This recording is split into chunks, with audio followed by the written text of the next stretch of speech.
എവിടെയോ എന്തോ തകരാറ് പോലെ ഒരുമാതിരി കുപ്പിന്ന് തുറന്നു വിട്ട മായാവിനെ പോലുണ്ടല്ലോ ഈ പെണ്ണിന്റെ കളി കാണാൻ. കഴിഞ്ഞ ദിവസം മോഹൻലാലിന്റെ മകളായിട്ടുള്ള വിസ്മയ മോഹൻലാലിന്റെ ചില വീഡിയോകൾ കണ്ട ആളുകൾ പറഞ്ഞ കാര്യങ്ങളാണ് ഇതെല്ലാം. നമുക്കറിയാം കഴിഞ്ഞ 1-2 ദിവസമായിട്ട് വിസ്മയ മോഹൻലാൽ ഇങ്ങനെ സോഷ്യൽ മീഡിയയിൽ നിറഞ്ഞു നിൽക്കാണ് അല്ലേ.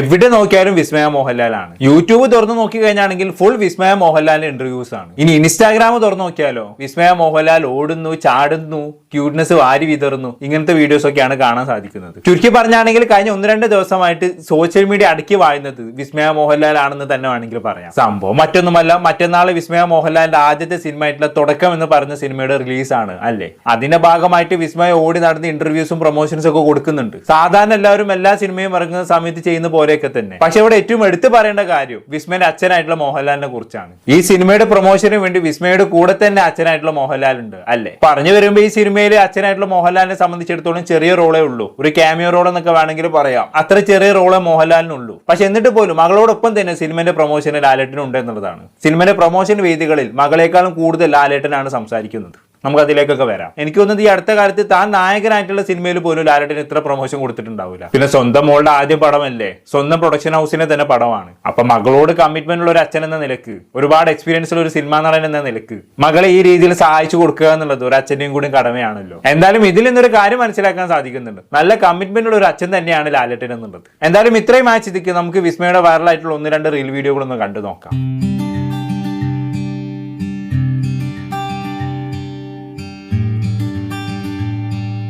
ഇതൊരുമാതിരി നമ്മുടെ സിനിമക്ക് ടിക്കറ്റ് ബുക്ക് ചെയ്തിട്ട് അവസാനം ലേറ്റ് ആയി സിനിമ തിയേറ്ററിൽ ചെല്ലുന്ന പോലെ ഉണ്ട് അല്ലേ. ഇതെന്തോ പ്രൊമോഷന്റെ ഭാഗമായിട്ട് വിസ്മയം പോകുന്ന വീഡിയോ ആണ്. എന്തായാലും ഇനി ഈ വീഡിയോയുടെ കമന്റ് ബോക്സിൽ ഒന്ന് ചില കമന്റുകൾ നമുക്കൊന്ന് വായിച്ചു നോക്കാം. അഭിനയിക്കാൻ അറിയില്ല, സിനിമ അല്ല ലൈഫിൽ, നല്ല കുലുക്കം, ബെസ്റ്റ്. ഈ കമന്റ് ഇട്ട ആളുടെ പ്രൊഫൈൽ ഫോട്ടോ നോക്കി നിങ്ങൾ, ദൈവത്തിന്റെ ഫോട്ടോ ഒക്കെയാണ് പ്രൊഫൈൽ പിക്ചർ ആക്കി വെച്ചേക്കുന്നത്. എന്നിട്ട് വായിന്ന് വരുന്നതോ ചെറ്റ വർത്താനോ. അത് അങ്ങനെ കുറെ ടീം സിസ്റ്റാ, പറഞ്ഞിട്ട് കാര്യമില്ല. ഇനി അടുത്ത വീഡിയോ ഒന്ന് കണ്ടോക്കാം.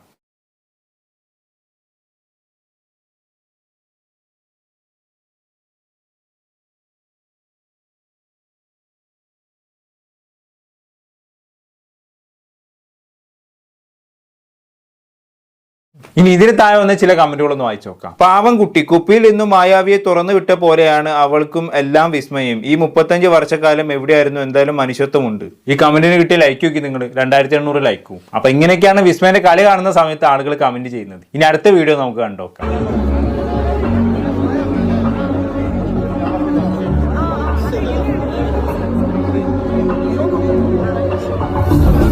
ഇനി ഇതിന് താഴെ വന്ന ചില കമന്റുകളൊന്ന് വായിച്ചു നോക്കാം. ഇത് കഴിഞ്ഞിട്ട് LKGക്ക് പോകാനുള്ളതാണ് കുണുവാവ, കൊച്ചുകുട്ടി, നൈസ് കിഡ്, 13s കഴിഞ്ഞ കൊച്ചുകുട്ടി. ഇങ്ങനെ നീളുന്നു കമന്റ് ബോക്സ്. ഇനി ലാസ്റ്റ് ഒരു വീഡിയോ കൂടി നമുക്ക് കണ്ടോക്കാം.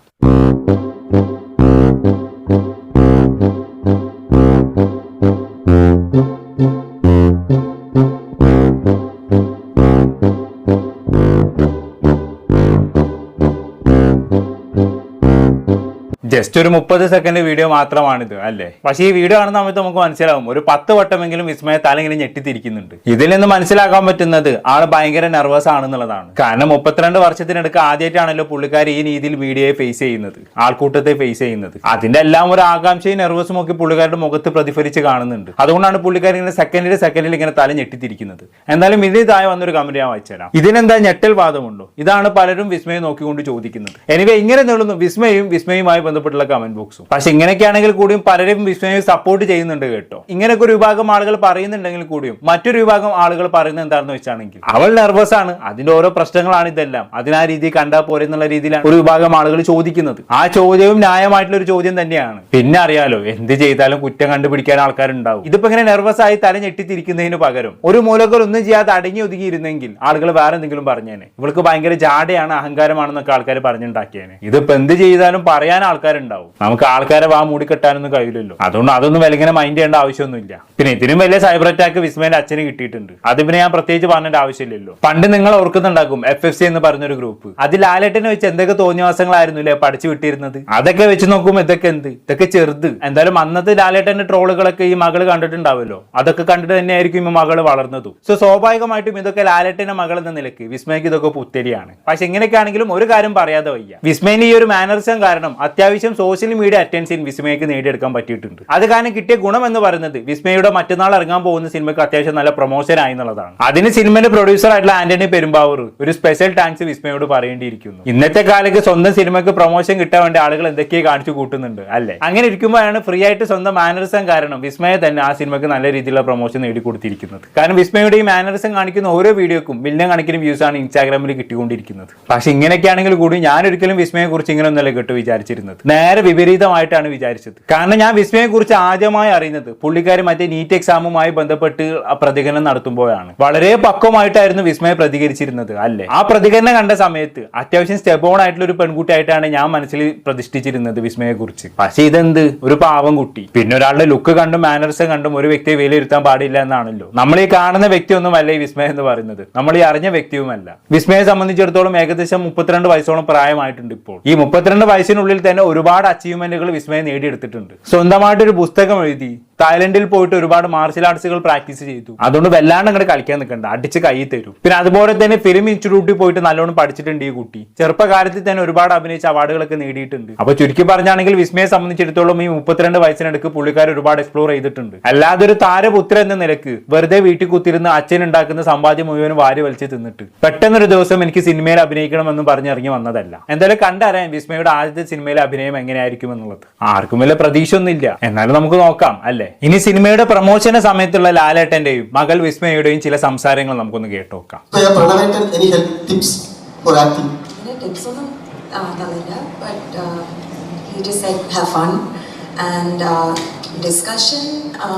അങ്ങനെ ഡിസ്കഷൻ ആയിട്ടൊന്നും ഉണ്ടായിരുന്നില്ല.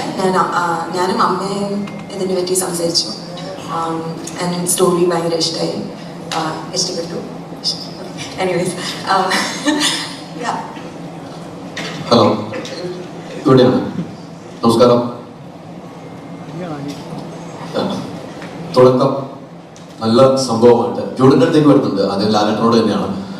ലാലേട്ട, ഒരച്ഛൻ എന്ന നിലയിൽ ഏറ്റവും അഭിമാന മുഹൂർത്തത്തിലാണ് ഇപ്പോൾ താങ്കൾ. അതിന് സ്റ്റേജിൽ നിൽക്കുമ്പോൾ തന്നെ താങ്കൾ പറഞ്ഞു, അതിൽ സന്തോഷം. ഞങ്ങളെല്ലാം കുട്ടി തന്നെയാണ് വിസ്മയ. ലാലേട്ട അഭിനയിക്കുന്ന സമയത്ത്, ലാലേട്ടൻ അഭിനയത്തിന്റെ കാര്യത്തിൽ നമുക്ക് എല്ലാം വരാം. വിസ്മയോടൊപ്പം ആ ഷെയർ ചെയ്യുമ്പോൾ, ക്യാമറയ്ക്ക് മുന്നിൽ ഷെയർ ചെയ്യുമ്പോൾ ലാലേട്ടന് തോന്നിയ ആ മുഹൂർത്തം എന്തായിരുന്നു ആ സമയത്ത്? അല്ല, ആ സമയത്ത് എൻ്റെ മകളാണെന്നൊന്നും ഞാൻ വിചാരിക്കുന്നത്. എൻ്റെ കൂടെ അഭിനയിക്കുന്ന ഒരാളായിട്ടാണ്. മകളായിട്ട് വിചാരിച്ചാൽ നമുക്ക് ചിലപ്പോൾ അഭിനയിക്കാൻ പറ്റില്ല.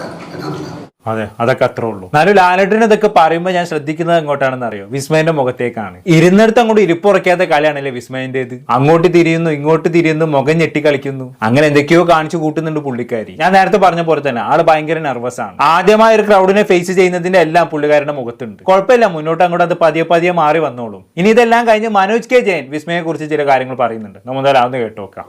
ഞാൻ വീണ്ടും വിശദീകരിക്കുന്നില്ല. മോളുടെ കാര്യം പറയുകയാണെങ്കിൽ മോള് അത് ഞാൻ അധികം ദിവസം മോളായിട്ട് വർക്ക് ചെയ്തിട്ടില്ല. പക്ഷെ മോളെ കണ്ട ആ നിമിഷം മുതൽ അത്രയും ഡൗൺ ടു എർത്ത് ആയിട്ടുള്ള, അത്രയും സിൻസിയർ ആയിട്ടുള്ള ഒരു കുട്ടി. ആ ചിരിയിൽ തന്നെ അത് കാണാം എത്ര സിൻസിയറാണ്. അപ്പോൾ അതാണ് വിസ്മയ. എനിക്ക് അത്രയും മനസ്സിലാക്കാൻ സാധിച്ചിട്ടുള്ളൂ. അത്ര ഇനി ഇടയ്ക്ക് വന്ന ആ ഇൻ്റർവ്യൂ കണ്ടപ്പോൾ നമ്മുടെ ലോകത്തുള്ള എല്ലാവർക്കും മനസ്സിലായി വിസ്മയ എന്താണെന്ന്. അപ്പോൾ ഇനി വിസ്മയ എന്ന ആക്ട്രസ് എന്താണെന്ന് നമ്മൾ 7-ാം തീയതി കണ്ട് മനസ്സിലാക്കാം. ഒരുപാട് സന്തോഷമാണ് ഈ സിനിമയിൽ വരാൻ. എൻ്റെ ജീവിതത്തിലെ ഏറ്റവും വലിയ ബ്ലെസ്സിങ് ആണ്. അതാണ് വിസ്മയ എന്ന് പറയുന്നത്. ആക്ട്രസ് ഇനി എങ്ങനെയാവുന്നുള്ളതാണ് നമ്മൾ കണ്ടറിയേണ്ടത്. പിന്നെ അഭിനയം മോശമായി കഴിഞ്ഞാണെങ്കിൽ ആളുകൾ അതിനനുസരിച്ച് പറയും കേട്ടോ. ഉറപ്പായിട്ടും നല്ല വിമർശനം വരാനുള്ള എല്ലാ സാധ്യതയും ഞാൻ കാണുന്നുണ്ട്. ഇതിപ്പോ അഭിനയം മോശമായി കഴിഞ്ഞാൽ ആൾക്കാർ എന്തായിരിക്കും പറയാൻ പോകുന്നത്? പ്രമോഷന സമയത്ത് എന്തായിരുന്നു അവളുടെ കളി, അതൊന്നും സ്ക്രീനിൽ കണ്ടില്ലല്ലോ എന്നൊക്കെ ആയിരിക്കും ആൾക്കാർ പറയാൻ പോകുന്നത്. എന്തായാലും കണ്ടു തന്നെ അറിയാം എങ്ങനെയായിരിക്കും എന്തായിരിക്കും എന്നുള്ളത്. എന്തായാലും മക്കൂടി കേട്ടോ വെക്കാം. വിസ്മയ, നമ്മളിപ്പോ ലാലേട്ടൻ കേൾക്കുമ്പോ മീശവിരി, മുണ്ടുമടക്കുത്തി, കാല് വലിച്ചിട്ടുള്ള അടിയൊക്കെ. അപ്പം വിസ്മയ വരുന്നു. അപ്പൊ ഒരു ആക്ഷൻ മൂവി ആണെന്ന് എനിക്ക് തോന്നുന്നു. കാല് പൊക്കിയിട്ടുള്ള അടിയൊക്കെ കാണാൻ പറ്റുമോ ലാലേട്ടനെ പോലെ തന്നെ? ഉണ്ടോ, ആക്ഷൻ ഉണ്ടോ? ലാലേട്ട എങ്ങനെയാ നമ്മുടെ അത്രയും കാലം പൊക്കുന്നില്ല. ഇങ്ങേരുത് സിനിമയിൽ മാത്രമല്ല റിയൽ ലൈഫിൽ ഇങ്ങനെ ഭയങ്കര തഗ്ഗാണല്ലേ. എന്തായാലും ഇങ്ങനെ മാധ്യമങ്ങൾ വിസ്മയോട് ഇങ്ങനെ ചോദ്യങ്ങൾ ചോദിക്കുന്ന സമയത്ത് ലാലേട്ടൻ്റെ ഇടയിൽ കൂടെ ഇങ്ങനെ ഒരു ആക്ഷൻ കാണിക്കുന്നുണ്ട്. നിർത്തിക്കോ എന്നുള്ള രീതിയിൽ. അത് നിങ്ങൾക്ക് റീബാൻഡ് അടിച്ച് നോക്കിയാൽ മനസ്സിലാവും. കാരണം എല്ലാവരും കൂടി ഇങ്ങനെ മകളെ കൊല്ലാക്കൊരു ചെയ്യുന്നത് ലാലേട്ടൻ അങ്ങോട്ട് പിടിക്കുന്നില്ല എന്നുള്ളതാണ്. ഇത് ലാലേട്ടൻ തന്നെ കുറച്ച് അങ്ങോട്ട് കഴിഞ്ഞപ്പോൾ തുറന്ന് പറയുന്നുണ്ട്. നിങ്ങൾ എന്തായാലും ഒന്ന് കേട്ടു നോക്കി.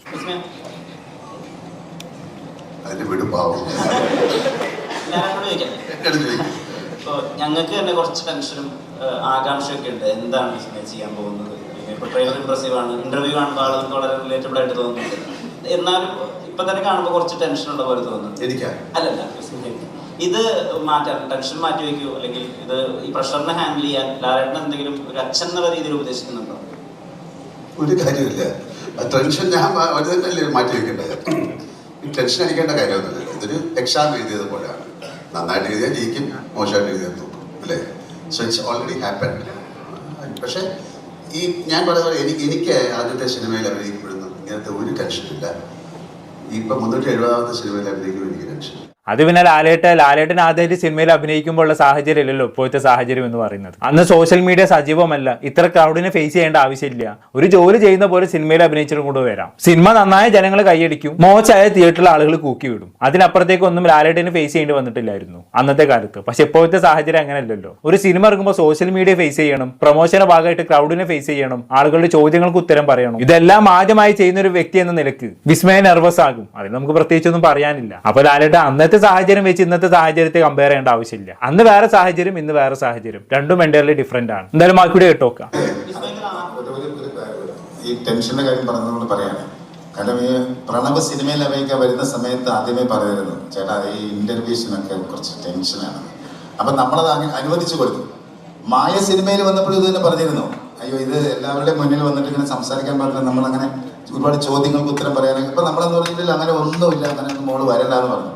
സിനിമയെല്ലാം കഴിഞ്ഞപ്പോൾ ഞാൻ തന്നെയാണ് പറഞ്ഞത്, ഇല്ല മോളെ അതാ ഒന്ന് ജസ്റ്റ് വന്നാൽ മതി, എന്തെങ്കിലും നമ്മുടെയൊക്കെ ഫ്രണ്ട്സ് അല്ലേ, എന്തെങ്കിലും രണ്ടു വാക്ക് പറഞ്ഞാൽ മതി എന്ന് പറഞ്ഞ ആ പാവം വന്നിട്ട് അതിനിപ്പോ എന്താ സംസാരിക്കേണ്ടതെന്ന് അറിയാത്ത അവസ്ഥയാണ്. ഇതാണ് സത്യസന്ധമായ കാര്യം. ഓക്കെ, സായകുമാറൊക്കെ അപ്പുറത്തിരുന്ന് പൊത്തിച്ചിരിക്കുന്നുണ്ട് അല്ലേ. അപ്പൊ അങ്ങനെയൊക്കെയാണ് കാര്യങ്ങളുടെ ഒരു കെടുപ്പോശം എന്ന് പറയുന്നത്. ഇനി ഇതിനിടയ്ക്ക് വിസ്മയും മോഹൻലാലും വിസ്മയുടെ അമ്മയും കൂടി ഏഷ്യാനെറ്റ് ന്യൂസിൽ ഒരു ഇന്റർവ്യൂ കൊടുത്തിട്ടുണ്ടായിരുന്നു കേട്ടോ. അതിൽ ഇവർ ചില കാര്യങ്ങൾ പറഞ്ഞു വെക്കുന്നുണ്ട്. നമ്മൾ എന്തായാലും അങ്ങോട്ട് നോക്കാം. മായ കുറച്ച് ദിവസം ആ സമയത്ത് കുറച്ച് നാളായിട്ട് പറയണ്ടായിരുന്നു. ബിക്കോസ് ഐ നോ അവൾക്ക് വന്നിട്ട് തിയേറ്ററൊക്കെ ഭയങ്കര ഇഷ്ടമാണ്. ആ കോഴ്സൊക്കെ അതിനൊക്കെയാണല്ലോ പോയത്. അപ്പോൾ അത് കഴിഞ്ഞിട്ട് വെൻ ഷീ സെഡ് എനിക്ക് എന്നിട്ട് ഇത് ട്രൈ ചെയ്യണം, വാണ്ടഡ് ഗോ ഫോർ ഇറ്റ് എന്ന് പറഞ്ഞപ്പം ഞാൻ പറഞ്ഞു അച്ഛനത്ത് പറയാം. ബിക്കോസ് നമ്മൾ രണ്ടുപേരും രണ്ട് പിള്ളേർക്കും we given them the freedom of thought expression. അവർക്ക് എന്ത് ചെയ്യണോ, അല്ലാതെ ഇവർ വന്നിട്ട് ചെറുതായിരിക്കുമ്പം അറിയാം ഒരാൾ ഡോക്ടർ ആവണം എന്നൊക്കെ എനിക്ക് ഉണ്ടായിരുന്നു. പക്ഷെ രണ്ടുപേർക്ക് ആ ഒരു ചായവില്ല. അത് പിന്നെ അങ്ങനെയല്ലേ വരൂ, അങ്ങനെയല്ലേ സംഭവിക്കൂ. ഡോക്ടറുടെ മക്കൾ ഡോക്ടർ, എഞ്ചിനീയറുടെ മക്കൾ എഞ്ചിനീയർ, അതുപോലെ തന്നെ ഒരു മഹാനടന്റെ മക്കൾ നടന്മാരൊക്കെ തന്നെ ആവത്തുള്ളൂ. അതൊരു ലോക തത്വമാണ്. അതെന്തുകൊണ്ടാണ് അങ്ങനെയെന്ന് ചോദിച്ചു കഴിഞ്ഞാണെങ്കിൽ മക്കളെ സംബന്ധിച്ചിടത്തോളം അച്ഛനെ പ്രൊഫഷൻ പിന്തുടരാൻ കുറച്ചുകൂടെ എളുപ്പമായിരിക്കും. കാരണം അച്ഛനെ സഹായം കൂടി കിട്ടല്ലോ. അതുകൊണ്ടാണ് ആ ലെവലിലേക്ക് കാര്യങ്ങൾ പോകുന്നത്. ഒരു മഹാനടന്റെ മക്കൾ കറങ്ങി തിരിഞ്ഞ് എങ്ങനെയായാലും ആക്ടിങ്ങിലൊക്കെ തന്നെ എത്തത്തുള്ളൂ. എന്തായാലും ബാക്കിയുടെ കേട്ടോക്കാം. ആരെങ്കിലും ഒരാള്, രണ്ടുപേർക്കും ആ ഒരു ഇൻക്ലിനേഷനേ ഇല്ലായിരുന്നു. പിന്നെ ഇതാണെന്ന് പറഞ്ഞപ്പോൾ ഓക്കെ, ദെൻ അച്ഛനത്ത് പറയാം, സംസാരിക്കാം, വിൽ സി. അപ്പം ചേട്ടനത്ത് പറഞ്ഞു, ചേട്ടനത് ഇങ്ങനെ ഇത്രയും ഈസി ഒന്നും അല്ല, അതാ ചേട്ടൻ പറഞ്ഞത്. ഈസി അല്ല. പിന്നെ എവറിത്തിങ് ഹാപ്പൻഡ്. ഇനിയിപ്പോ സിനിമയിൽ ഡോക്ടറേറ്റ് ഒക്കെ കാണുമായിരിക്കും. സിനിമയിൽ ഡോക്ടറേറ്റ്. ലാലേട്ടൻ അങ്ങനെ മകൻ ഡോക്ടർ അങ്ങനെയൊന്നുമില്ല. അവരുടെ സ്വപ്നം അങ്ങനെയായിരുന്നല്ലേ എപ്പോഴും? ഞാൻ ഇതുപോലെ എല്ലാ റൂളും, ഞാൻ എഞ്ചിനീയർ ആയിട്ടുണ്ട്, ഡോക്ടർ ആയിട്ടുണ്ട്, ചെയ്യാത്തൊന്നും ബാക്കിയില്ല. അല്ല, അപ്പം അങ്ങനെ ഒരു ഡിസിഷൻ അല്ലെങ്കിൽ അവർക്കൊരു ഫോഴ്സ്ഡ് ആയിട്ടുള്ള കാര്യം. എൻ്റെ ഫാദർ അങ്ങനെ ആയിരുന്നു. കാര്യം ഞാനിങ്ങനെ സിനിമയിൽ അഭിനയിക്കണം എന്നൊക്കെ പറഞ്ഞപ്പോഴേ അച്ഛനൊന്നും ഒരു പ്രതീക്ഷ പോലും ഇല്ല. കാര്യം നമ്മൾ എന്താ സിനിമയിൽ അന്ന് പ്രേം നസീർ സാറ് അവരൊക്കെ വലിയ ആൾക്കാരൊക്കെ ഉള്ള സമയമല്ലേ. അപ്പോൾ എൻ്റെ അടുത്ത് ഒരു കാര്യം മാത്രമേ പറഞ്ഞുള്ളൂ, ഈ ഡിഗ്രി കംപ്ലീറ്റ് ചെയ്യണം. അത് കഴിഞ്ഞ് അന്ന് ഡിഗ്രി എന്ന് പറയുന്നത് വലിയൊരു കാര്യമാണ്, ഒരു ഗവൺമെൻറ് ജോബ് കിട്ടുക എന്ന് പറയുന്നത്. എൻ്റെ ഫാദർ അന്ന് ഗവൺമെൻറ് സർവൻ്റ് ആയിരുന്നു. അല്ലാതെ അച്ഛൻ പറഞ്ഞ് നീ വക്കീലാകണമെന്നോ ഡോക്ടറാകണമെന്നോ ഒന്നും പറഞ്ഞില്ല. സോ എനിക്ക് ആ ഫ്രീഡം ഉണ്ടായിരുന്നു. അപ്പോൾ ആ ഫ്രീഡം തന്നെ ഞാൻ ഇവർക്കും കൊടുക്കണം. അച്ഛൻ ആക്ച്വലി ദേഷ്യം വരില്ല അച്ഛന് അങ്ങനെ. അത് നമുക്ക് ആദ്യം മനസ്സിലായിക്കാണ് ബിഗ് ബോസ് കണ്ട സമയത്തെ. ലാലേട്ടൻ ബിഗ് ബോസിൽ ഹോസ്റ്റ് ആയി പോകുമ്പോഴുള്ള കഥ എന്താണെന്നുള്ളത് ഞാൻ ആർക്കും പ്രത്യേകിച്ച് പറഞ്ഞേണ്ട ആവശ്യമില്ലല്ലോ. കണ്ടസ്റ്റന്റ് എന്ത് ഊളത്തരം കാണിച്ചാലും ലാലേട്ടന്റെ പ്രതികരണം എന്താണ്? മോനെ അതങ്ങനെയാണോ, മോനെ ഇതിങ്ങനെയാണോ, ഈ രീതിയിലാണ് ലാലേട്ടൻ സംസാരിക്കുക അല്ലെ. അപ്പൊ തന്നെ മനസ്സിലാക്കണം മൂപ്പർക്ക് ചൂടാവാൻ അറിയില്ല എന്നുള്ളത്. ഒരു പാവം മരിച്ചതിന് അല്ലേ. എന്തായാലും ബാക്കിയുടെ കേട്ടോക്കാം. തലവെട്ടിക്കൽ ലാലേട്ടൻ, അതൊരു തലവെട്ടിക്കൽ. ലാലേട്ടൻ ഇങ്ങനെ മകള് തലവെട്ടിക്കലാണെന്ന് ജൂഡ് പറഞ്ഞ പോയിന്റ് ആണോ അതോ ആക്ച്വലി എല്ലാരും പറയുന്ന ഒരു ഇതാണ്. So I don't know, but ഞാൻ നോക്കുമ്പോ